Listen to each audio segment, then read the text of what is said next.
Jika engkau mau menebusnya, tebuslah. Ya, tapi jika engkau tidak mau menebusnya, beritahukanlah kepadaku, supaya aku tahu. Sebab tidak ada orang yang dapat menebusnya kecuali engkau. Jadi ada urutannya, saudara. Dan sesudah engkau, siapa? Aku. Lalu berkatalah sang penebus yang lain ini, ya, kerabatnya ini, aku akan menebusnya. Wah, ini bahaya buat Rut, ini bahaya buat Boas. Betul ya, saudara? Boas kan sudah jatuh cinta sama Rut. Rut sudah nantikan Boas. Betul tidak? Ini bisa udah jatuh cinta, bisa kandas ini kalau sang penebus ini mau menebus. Tapi Boas tidak kurang akal, saudara. Boas bilang gini, tapi pada waktu engkau membeli tanah itu dari tangan Naomi, engkau memperoleh Rut juga. Bukan cuma Rut juga, dia jelaskan siapa Rut. Perempuan Moab. Bukan cuma perempuan Moab, istri orang yang telah mati, janda. Ini Boas ini akalnya luar biasa, saudara. Ya, dia tidak bilang cuma tanahnya saja, tapi engkau juga akan dapat bonus. Bonusnya siapa? Rut. Rut siapa? Perempuan Moab. Wih, perempuan Moab yang mana? Janda. Wih, untuk menegakkan nama orang itu di atas milik pusakanya. Wih, waktu saya bayangkan situasi itu, sang penebus itu yang lain itu, dia mulai pikir-pikir. Dan akhirnya ayat 6 bilang apa? Lalu berkatalah penebus itu, jika demikian aku tidak dapat menebusnya.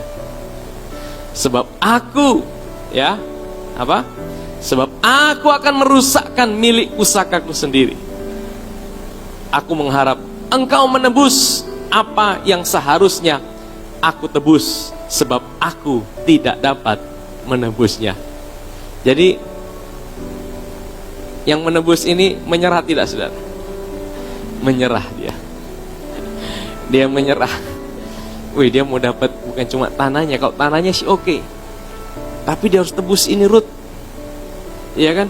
Naomi, bukan cuma bicara Rut, dia harus pelihara Naomi. Bukan cuma itu, nanti anak pertamanya tidak pakai farmnya dia, pakai farmnya Naomi.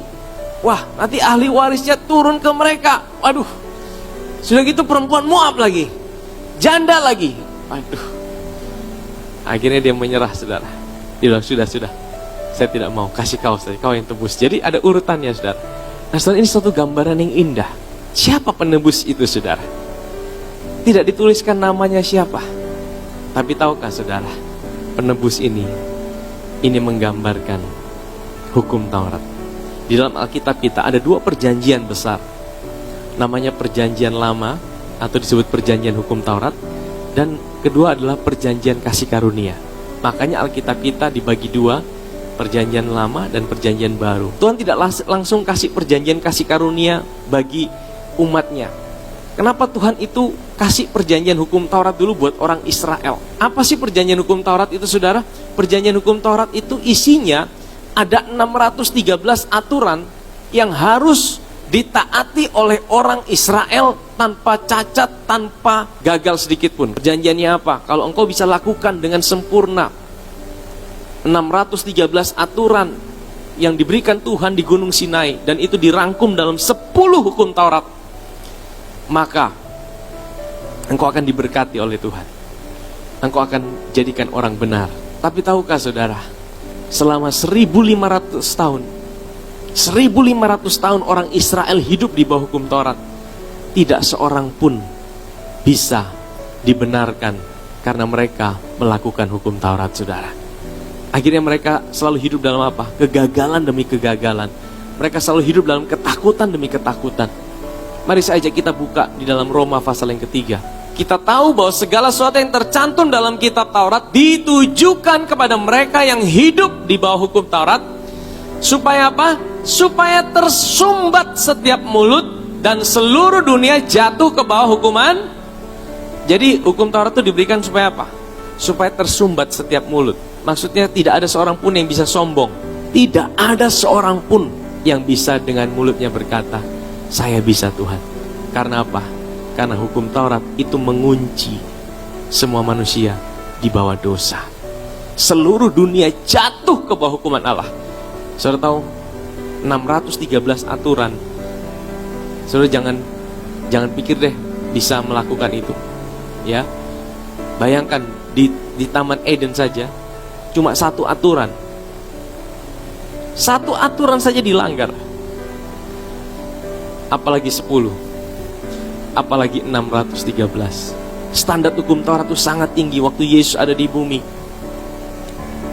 Kenapa dia marah sama ahli Taurat? Karena ahli Taurat merasa mereka mampu lakukan hukum Taurat.